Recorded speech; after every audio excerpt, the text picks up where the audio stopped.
Welcome to the Deep Dive. We're your shortcut to getting informed on stuff that, well, really matters. Today, we're tackling something most of us have probably thought about. What if you could get paid, like regular paycheck, every single month just for being an investor? Sounds good, right? Well, it's actually achievable through passive income, specifically from monthly dividends. And this deep dive is designed just for you to get you up to speed on some high-yielding monthly dividend stocks. Exactly. And the appeal, it's really about that consistency, isn't it? Getting regular cash flow month after month. It can genuinely make a difference. So our mission today is pretty clear. We're going to unpack 3 specific companies. We've got EPR Properties, Realty Income, and Main Street Capital. Each one's a bit different, but they all show how you can potentially generate stable and hopefully growing monthly income. Okay, let's dive in then. First up, EPR Properties. Now, EPR is a REIT, a real estate investment trust. But they're not your typical office or apartment REIT. They focus on something called experiential real estate. Can you paint a picture of what that actually means for our listeners? What kind of properties are we talking about? Sure. Think about places you go for experiences. So movie theaters, eat and play venues like Topgolf, maybe ski resorts, water parks, even some casinos and fitness centers. EPR owns the physical buildings and land for these types of places. Crucially, though, they don't run the businesses inside. They lease the properties to the companies that operate them. And that leasing model, well, it provides very stable cash flow because it's based on long-term rental agreements. Right, and that stable cash flow is the engine for dividends, isn't it? Precisely. That's exactly what you want to see. So what are the numbers? How much income are we talking about with EPR? Okay, so EPR pays a monthly dividend of 0.29572 per share. Annually, that works out to $3.54. Based on their recent share price, that gives a dividend yield of just under 6%. Let me check the exact number. Yeah, 5.92%. Nearly 6% monthly. That's pretty attractive. It is. And importantly, they have a payout ratio of around 70% of their stable cash flow. Okay, 70%. What does that mean practically? It means they're paying out a good chunk to shareholders, but, and this is key, they're keeping about 30% back. They use that retained cash to grow the business. This year, they're planning to invest somewhere between $200 and $300 million in buying new experiential properties. So they're reinvesting for growth. Exactly. And that investment supports their plan to grow cash flow per share by around 3% to 4% each year. The idea is that this should lead to similar growth in the dividend over time. In fact, they just raised their dividend by 3.5% earlier this year. So it's not just static income, hopefully. Okay, that's good context. And logistics, when do these payments happen? Right. So EPR's next monthly dividend is scheduled for July 15th.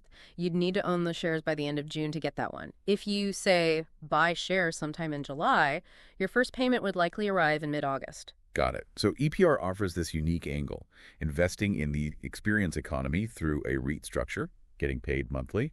Kind of cool. But let's shift gears. What about a company that's practically built its whole identity around this? Realty Income.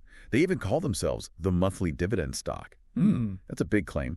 What makes them so confident? What's the real story there? Well, it really starts with their stated mission. It's literally their goal. Invest in properties to provide dependable monthly dividends that actually increase over time.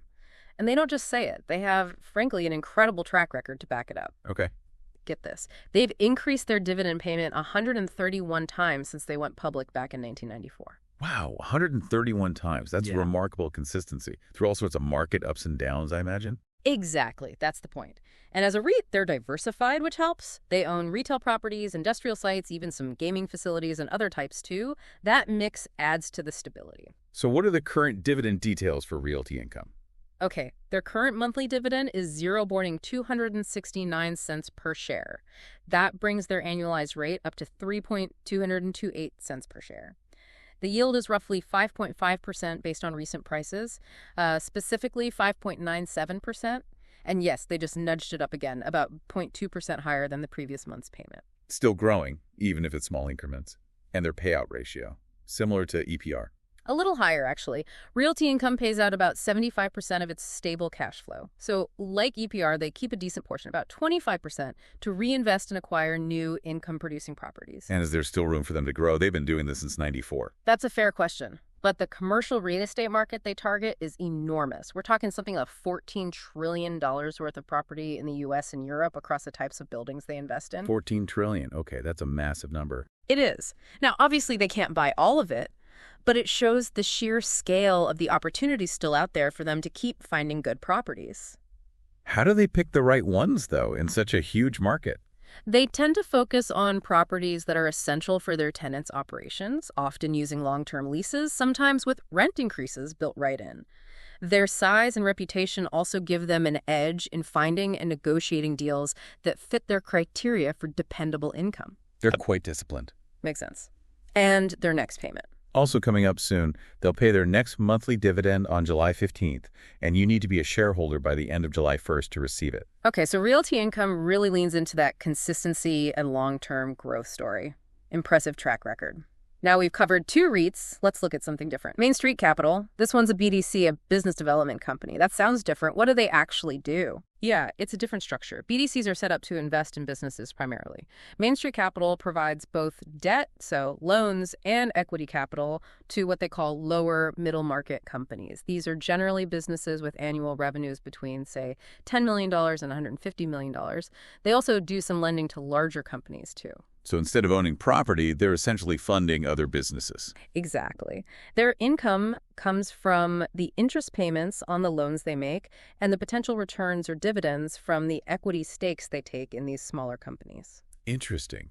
How does that translate into dividends for investors like us, especially monthly ones? Right. So Main Street pays a regular monthly dividend. Currently, it's 0.255 per share. That works out to $3.06 per share annually. The yield on that base dividend is just over 5%, 4.94% specifically. And like Realty Income, they routinely increase this monthly payout. It's up 2% from the average last quarter and 4.1% higher than a year ago. Okay, so far, similar structure, monthly payout, potential for growth. Yes, but here's the crucial difference with Main Street and many BDCs. They also pay supplemental cash dividends. Supplemental, like a bonus? Sort of, but it's more structural than that. You see, BDCs, much like REITs, have specific IRS rules they need to follow to avoid corporate taxes. They generally have to distribute at least 90% of their taxable income to shareholders each year.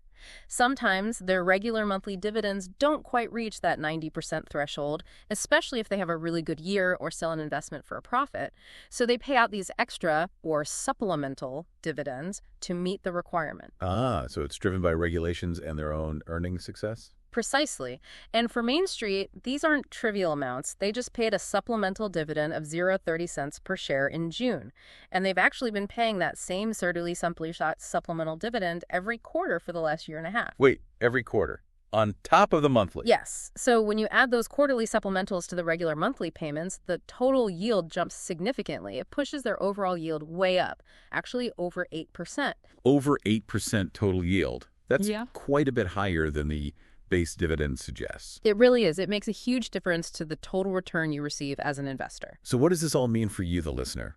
It means that with Main Street, you get the steady monthly check, but you also get these potentially quite large supplemental payments boosting your overall income significantly. Exactly. It's a different kind of income profile. Consistent monthly base with potentially chunky additions periodically. Okay, and their next payment date, the regular monthly one. Their next regular monthly payment of 0.2555 per share is set for July 15th.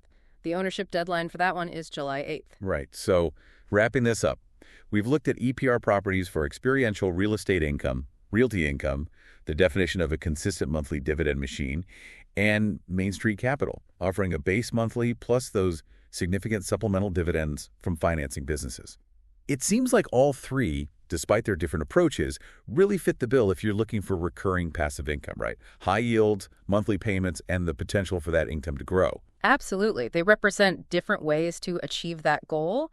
And the great thing is, the benefit can be pretty immediate. You could, for instance, invest in shares of any of these in July, and assuming you meet the record dates, start seeing that passive income flow into your account each month relatively quickly. It's a tangible way to supplement your existing income. It really does make the idea of building passive income feel much more accessible, something you can start doing almost right away. It does, and perhaps that leads to a final thought for you to consider. How might integrating steady, growing monthly income streams, like the ones these companies provide, actually reshape your own financial plan? Or maybe even shift your longer-term goals? It raises a bigger question, too. What other parts of your financial life could potentially benefit from this kind of deep dive, focusing on creating dependable, recurring income? Something to think about.